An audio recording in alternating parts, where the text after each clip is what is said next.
समस्त को praise the Lord नमस्कार।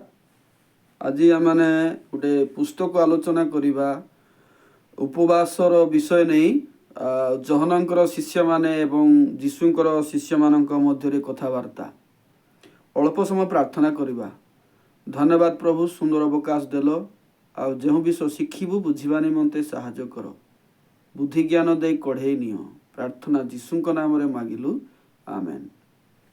माथ्यू 9 पर्व 14 रु 17 माथ्यू 9 14 रु 17 सेही समय जहनंकर शिष्य माने ताहांक निकटक आसी कहिले आम्भे माने ओ फारुसी माने उपवास करू किंतु आपणक शिष्य माने उपवास करंती नाही काहेकि।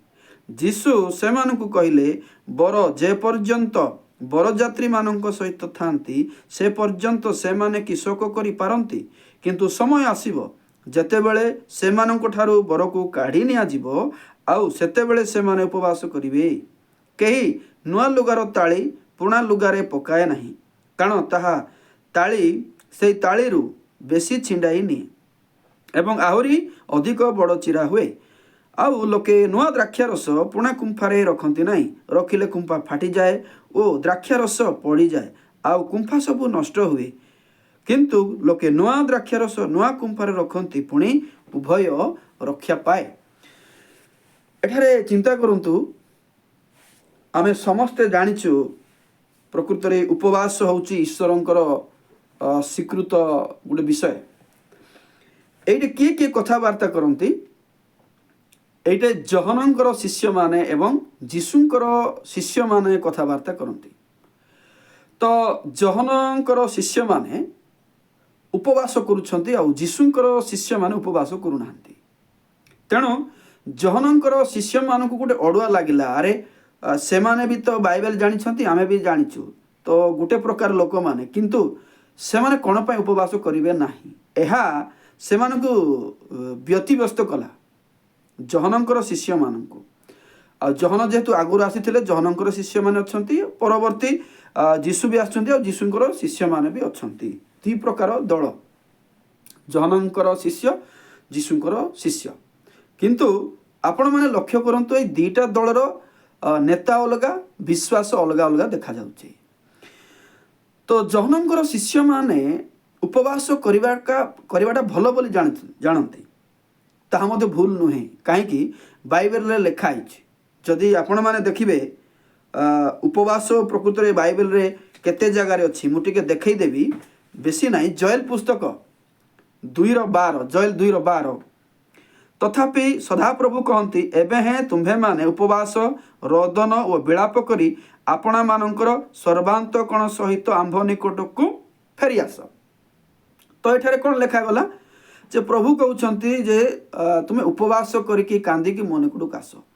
उपवास केतेबेले लोक करुथिले जेतेबेले कि से माने प्रभुंक विरोध रे जाउथिले एवं प्रभु से मानकु दंड देबाकू जाउथिले से दंडरु त्राही पाइबा पई आ परमेश्वर हमकु दंड न दियंतु एहा करिबा पई से माने उपवास करुथिले आ भविष्यत वक्ता मानक द्वारा एई कथा स्थिर करा जाउथिला से माने उपवास कले कांदिले रोदन कले से माने रक्षा पाइबे।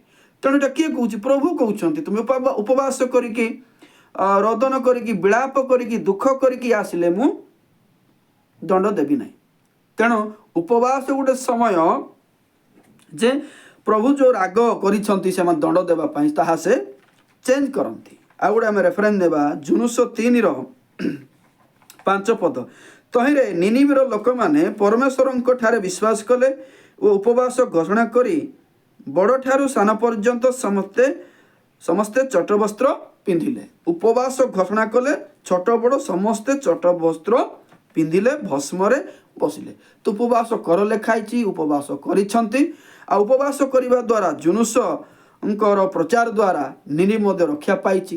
तेबे उपवास तो आगुरु अच्छी उपवास करिबा द्वारा लोक माने उद्धार पाइछंती रक्षा पाइछंती प्रभु से मानकु दंड देबा परिवर्ते क्षमा करिछंती। तेबे उपवास करिबार कोन भूल कि नहीं उपवास करिबाटा ठीक अछि। तेबे जहनंकर शिष्य माने एही ज्ञान द्वारा एही सत्य द्वारा से माने जीशुंकर शिष्य मानकु पाखु जाउछंती जेतेबेले से माने जाउछंती पचारुछंती आमाने समस्ते उपवास करूछु କିନ୍ତୁ ଆପଣଙ୍କର ଶିଷ୍ୟମାନେ ଉପବାସ କରୁନାହାନ୍ତି କ'ଣ ପାଇଁ? ତ ସେହି ସମୟରେ ଯୀଶୁ କ'ଣ ବୋଲି କହିଲେ? ଆରେ ଆମର ଭୁଲ ହେଲା, ଆମେ ଭୁଲି ଯାଇଛୁ କିମ୍ବା ସମୟ ପାଇନୁ, ଏମିତି କହିଲେ କି? ନାଇଁ, ଏମିତି କହିଲେ ନାହିଁ। ବରଂ କ'ଣ କହିଲେ? ଯେଉଁ ପର୍ଯ୍ୟନ୍ତ ବରଯାତ୍ରୀମାନଙ୍କ ସହିତ ଥାନ୍ତି, ତ ବରଯାତ୍ରୀମାନେ କ'ଣ ପାଇଁ ଉପବାସ କରିବେ, କ'ଣ ପାଇଁ କାନ୍ଦିବେ?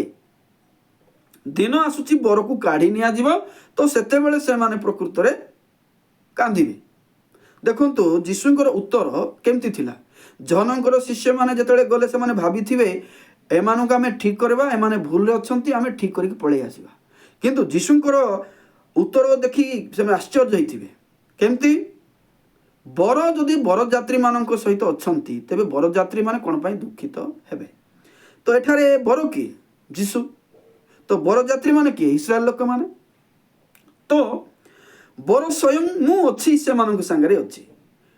ଯେତେବେଳେ ଦଣ୍ଡ ଥିବ, ବିପଦ ଥିବ, ପ୍ରଭୁ ସେମାନଙ୍କୁ ଅଭିଶାପ ଦେବେ, ଏ ପ୍ରକାର ଭୟର ଆଶଙ୍କା ଥିଲେ ସିନା ଉପବାସ କରାଯାଏ। ମୁଁ ତ ସାଙ୍ଗରେ ଅଛି, ମୁଁ ସେମାନଙ୍କର ଉପସ୍ଥିତିରେ ଅଛି, ସେମାନଙ୍କ ସାଙ୍ଗରେ ବୁଲୁଛି, ତ ମୋର ଲୋକମାନେ କାହିଁକି ଉପବାସ କରିବେ? ଦେଖନ୍ତୁ, ଚିନ୍ତା କରନ୍ତୁ, ଜହନ ଉପବାସ କରୁଛନ୍ତି କ'ଣ ପାଇଁ? ଖାଲି ବାକ୍ୟ କହିଲା ସେଥିପାଇଁ? ହଁ, ଖାଲି ବାକ୍ୟ କହିଲା, ତାର କାରଣ ସେମାନେ ଜାଣିନାହାନ୍ତି। ଜହନଙ୍କର ଶିଷ୍ୟମାନେ ଯେଉଁ ଉପବାସ କରୁଛନ୍ତି, ଉପବାସର କାରଣ କ'ଣ? ପ୍ରଭୁ ଦଣ୍ଡ ଦେବା ପାଇଁ ଯେତେବେଳେ ଯାଉଛନ୍ତି ସେତେବେଳେ ଉପବାସ କରାଯାଏ। ତାର ଅର୍ଥ କ'ଣ? ଯେଉଁ ଜାଗାରେ ଉପବାସ ଅଛି ସେଠି ଦଣ୍ଡର ବିଷୟ ଅଛି, ପ୍ରଭୁଙ୍କର ଉପସ୍ଥିତି ନାହିଁ, ଭୟ ଅଛି, ନରକ ଯିବାର ଆଶଙ୍କା ଅଛି। ତେଣୁ ଯୀଶୁ କ୍ଲିୟର କଲେ, ଆରେ ମୋ ଶିଷ୍ୟମାନଙ୍କ ପାଖରେ ଏଇଟା ନାହିଁ, ମୁଁ ତାଙ୍କ ସାଙ୍ଗରେ ଅଛି, ସେମାନେ ମୋ ସାମ୍ନାରେ ଅଛନ୍ତି, ମୁଁ ସେମାନଙ୍କୁ ଦଣ୍ଡ ଦେବା ପାଇଁ ଆସିନାହିଁ, ସେମାନେ ଉଦ୍ଧାର କରିବାକୁ ଆସିଛି। ଯେଉଁଟାକି ଜହନ 3:17 ଅନୁସାରେ, ମୁଁ ପରିତ୍ରାଣ ଦେବା ପାଇଁ ଆସିଛି, ବିଚାର କରିବାକୁ ଆସିନାହିଁ। ତ କ'ଣ ପାଇଁ ସେମାନେ ରୋଦନ କରିବେ, କ'ଣ ପାଇଁ କାନ୍ଦିବେ? ଦେଖନ୍ତୁ, ଉପବାସ କେମିତି ଥିଲା, ଉପବାସ କେମିତି ପରିବର୍ତ୍ତନ ହେଲା, ଲୋକମାନେ ଜାଣନ୍ତି ନାହିଁ। ଆଜି ବି ସେମିତି ଦ୍ୱନ୍ଦ୍ୱରେ ବଞ୍ଚନ୍ତି। ବାଇବେଲ ଉପବାସ କହୁଛି ମାନେ କରିବାର ଅଛି, କିନ୍ତୁ କ'ଣ ପାଇଁ କରାଯାଉଥିଲା, ଏବେ କ'ଣ ପାଇଁ କରାଯିବ ନା ନାହିଁ, ଲୋକ ଧାରଣା ଦିଅନ୍ତି ନାହିଁ।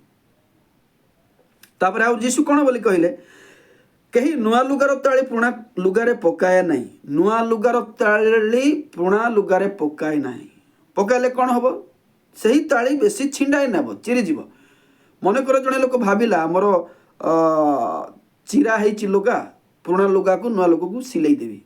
ତାର ଲକ୍ଷ୍ୟ ଠିକ୍ ହେବ, ଲକ୍ଷ୍ୟ ଠିକ୍ ହେଇଥାଇପାରେ, ଉଦ୍ଦେଶ୍ୟ ଠିକ୍ ହେଇଥାଇପାରେ, କିନ୍ତୁ ତାର ପ୍ରୋସେସ୍ ଭୁଲ। କ'ଣ? ପୁରୁଣା ନୂଆକୁ ଯୋଡ଼ିବା ଉଚିତ ନୁହେଁ, ସେଟା ଚିରିଯିବ। ସେ ଭାବୁଛି ଯେ ନୂଆ ପୁରୁଣା ତ ଏଟା ସର୍ଟ ପଡ଼ୁଛି, ମୁଁ ସିଲେଇ ଦେବି ଆଉ ମୋର ଉଲଙ୍ଗତା ଦୂର କରିବି। କିନ୍ତୁ ଉଲଙ୍ଗତା ଦୂର ହେବ କ'ଣ? ସେଟା ବେଶୀ ସମସ୍ୟା ହେଇଯିବ। ସେମିତି ଆଉ ଗୋଟେ ଉଦାହରଣ ଦେଲେ, କ'ଣ ଦେଲେ? ଲୋକେ ନୂଆ ଦ୍ରାକ୍ଷାରସ ପୁରୁଣା କୁମ୍ଫାରେ ରଖନ୍ତି ନାହିଁ, ନୂଆ ଦ୍ରାକ୍ଷାରସ ପୁରୁଣା କୁମ୍ଫାରେ ରଖନ୍ତି ନାହିଁ। ରଖିଲେ କ'ଣ ହେବ? କୁମ୍ଫା ଫାଟିଯିବ। ତେଣୁ ଲୋକମାନେ ନୂଆ ଦ୍ରାକ୍ଷାରସ ନୂଆ କୁମ୍ଫାରେ ରଖନ୍ତି, ତେବେ ଉଭୟ ରକ୍ଷା ପାଇବ ଲେଖା ହେଇଛି। ତ ଦ୍ରାକ୍ଷାରସ ଯେଉଁଟାକି ଅଙ୍ଗୁରରୁ ଆସିଛି, କୁମ୍ଫା ମାନେ କ'ଣ? ଗୋଟେ ଚମଡ଼ାରୁ ପ୍ରସ୍ତୁତ ଗୋଟେ କୁମ୍ଫା, ଯେଉଁଟା ଭିତରେ ରଖାଯିବ ଆଉ ବନ୍ଧାଯିବ। ତେଣୁ ଆପଣମାନେ ଚିନ୍ତା କରନ୍ତୁ, ଏଇ ନୂଆ ଲୁଗା ପୁରୁଣା ଲୁଗା, ପୁରୁଣା ଦ୍ରାକ୍ଷାରସ ନୂଆ ଦ୍ରାକ୍ଷାରସ ପୁରୁଣା କୁମ୍ଫା, ଅର୍ଥ କ'ଣ? ଅନେକ ଲୋକମାନେ ନୂଆ ବର୍ଷ ପୁରୁଣା ବର୍ଷ ବୋଲି ପ୍ରଚାର କରନ୍ତି। ପୁରୁଣା ବର୍ଷରେ ଯାହା ଥିଲା ନୂଆ ବର୍ଷରେ କରିବା ନାହିଁ, ପୁରୁଣା ବର୍ଷରେ ଗତ ବର୍ଷ ଯାହା ଭୁଲ ଭାଲ କଲୁ ଏଇ ବର୍ଷରେ ସେମିତି କରିବା ନାହିଁ, ସେମିତିଟା ବୁଝାନ୍ତି। ସେମିତି ନାହିଁ, ସେ ଅର୍ଥରେ ନୁହେଁ। କାହିଁକି? ପ୍ରଶ୍ନ ହେଇଛି, ଜହନଙ୍କର ଶିଷ୍ୟମାନେ ଯୀଶୁଙ୍କୁ ପ୍ରଶ୍ନ କରିଛନ୍ତି ଉପବାସ ବିଷୟରେ। ଉପବାସ ବିଷୟରେ ଉଦାହରଣ ଦେଉ ଏଇଟା ଦେଇଛନ୍ତି। କ'ଣ ବୋଲି ଦେଇଛନ୍ତି? ନୂଆ ଲୁଗା ପୁରୁଣା ଲୁଗାର ସିଲାସିଲି କର ନାହିଁ, ଆଉ ନୂଆ ଦ୍ରାକ୍ଷାରସ ପୁରୁଣା କୁମ୍ଫାରେ ରଖ ନାହିଁ। ପୁରୁଣା କୁମ୍ଫାରେ ରଖିଲେ କ'ଣ ହେବ? ଫାଟିଯିବ। ଆଚ୍ଛା, ଯେଉଁ ଲୋକ ରଖିଲା ନୂଆ ଦ୍ରାକ୍ଷାରସ ପୁରୁଣା କୁମ୍ଫାରେ ରଖିବାର ଉଦ୍ଦେଶ୍ୟ ଠିକ୍ ପରି ଲାଗୁଛି। କେମିତି ଠିକ୍ ପରି ଲାଗୁଛି? ନାଇଁ, ଏଇଟା ରଖିଲେ ଭବିଷ୍ୟତରେ କାମକୁ ଆସିବ। ଉଦ୍ଦେଶ୍ୟ ଠିକ୍ ହେଇପାରେ, କିନ୍ତୁ ପ୍ରୋସେସ୍ ଭୁଲ। କ'ଣ ପାଇଁ? ନୂଆଟା ନୂଆରେ ରଖିବାର ଦରକାର ସେଟା ଜାଣିନାହିଁ। ସେ ଖାଲି ଜାଣିଛି ମୁଁ ନୂଆ ଦ୍ରାକ୍ଷାରସ ପାଇଲି, ଏଇଟା ରଖିଦେବି, ଏଇଟା କୁମ୍ଫା ତ ଆଗରୁ ଅଛି, ରଖିଦେବି ବୋଲି ରଖିଦେଲା। କିନ୍ତୁ ରଖିଲେ କିନ୍ତୁ ସୁରକ୍ଷିତ ହେଲା କି? ନାଇଁ, ଫାଟିଲା। କ'ଣ କ'ଣ ନଷ୍ଟ ହେଲା? କୁମ୍ଫା ନଷ୍ଟ ହେଲା, ଦ୍ରାକ୍ଷାରସ ବି ନଷ୍ଟ ହେଲା। ତ ପୁରୁଣା ଲୁଗା ବି ଗଲା, ନୂଆ ଲୁଗା ବି ଗଲା, କିଛି ଲାଭ ନାହିଁ। तो मु कहवाक चाहे आज आम ख्रीष्टान होइछु प्रभु को जानिचु आमर उद्देश्य समस्तंकर स्वर्ग जीवार उद्देश्य ठीक अच्छे किंतु केमिति गले स्वर्ग जाई हबो से प्रोसेसटा ठीक नहीं। समस्ते स्वर्ग जीवा चाहती समस्ते स्वर्ग जीवा विषय प्रचार करती उद्देश्य संपूर्ण ठीक किंतु केमिति गले स्वर्ग मिलिबो से सूत्रटा भूल अच्छी किंतु जेमिति सेमिति गले भी हबो बोली भावना अच्छी सॉरी। तो ए माने भी सेमती भावुथिले नुआ लुगा पुराना लुगार जोड़िले ठीक हम बोली भाविले असुविधा होगला पुराना नुआ द्राक्षर से पुराना कुंफार रखिले फाटीगला तेज कौन नष्ट है ना कि नष्ट है ठीक सेमती यार अर्थ होची यार उद्देश्य होची पुरातन नियम नूतन नियम मिसेकी तुम कथबार्ता कर ना। पुरातन नियम रे जड़े पापी जो दंड पाऊँ से पुरातन नियम उपवास कला कि नूतन नियम मु आसली किए जीशु आसले तेणु जीशु आसवा समय कथा आ पुरातन कथा को जुड़ ना जुड़े कौन हम तुम भ्रष्ट हो। आज लोक मैंने पुरातन नूतन नियम को मिसेकी आज भ्रष्ट दुनिया अच्छा से मैंने कहते आम कौन वाक्य जाणीनु आमको तुम कह एत वर्ष आम पालक कम करूँ आते मंडली आमर अच्छी एत दल आमर मंडली अच्छी आज्ञा माने दल कि आपण पुराणा पालक से मुख्य नुहे आपण उद्देश्य ठीक होबार आवश्यकता अच्छी उद्देश्य स्पष्ट होबार आवश्यकता अच्छी उद्देश्य मुझे भुवनेश्वर कि अमेरिका जावाक चाहूँगी मोर उद्देश्य जानवर अच्छी आज्ञा मुझे गले हम मत बस रे जीवाक पड़ब मत फ्लाइट रे जीवाक पड़ब मुझे साइकेल रे जीवी मोर उद्देश्य ठीक थिले भी मु पहुँची पारिबी नहीं उद्देश्य ठीक लक्ष्य ठीक किंतु उद्देश्य जीवाटा रास्ता मोर भूल भाल हो जाउछि सेति मु कहबाक चाहे आपण आ मु स्वर्ग जीव बोली चाहूछंती किंतु प्रोसेस ठीक अछि तो आ वाक्य जानिबारे किछि भूल भाल नहीं तो समस्त वाक्य मो पाई बोली भाबुछु तो आ पुरातन वाक्य को मते एबे आमे पालन करूछु तो तेबे तो असुविधा हो जिवो सेति जीशु कहिले पुरातन को नूतन जुड़ नहीं पुराना नुआ मिसले फाटी जीव अर्थ पुराना नुआ नूतन नियम आ पुरातन नियम जो मिसी जीव ना कि सेटा सुरक्षित हेबो नाही सेटा फाटी जीव अर्थ विश्वासी भी नष्ट हेबो आ तार विश्वास भी नष्ट हेबो विश्वास कला लोक भी नष्ट होउची आ कोन विश्वास करिथिला सेटा भी नष्ट होउची अर्थात स्वर्ग जीवा में विश्वास करिथिला स्वर्ग भी पाई पारला नाही आ निजे मध्य से नरक रे पड़ला सेति पई आकु अलगा करिवार आवश्यकता अछि जीशु आसिला परे जीशु हमको क्लियर कले तेणु जीशु जो आसिले मुझे केते आपण मानक सहित रेफरेन्स देवी बोली चाहूँगी आपण मैंने मो सहित खोलतु एव्री पुस्तक 10 पर्व को आम पढ़ा एव्री पुस्तक 10 एव्री 10:9 तत्पर से कहती देख तुम इच्छा साधन करने को आसी द्वितीयटी स्थापन करने निमंते से प्रथमटी लोप करती द्वितीयटी स्थापन करने से प्रथम को लोप करती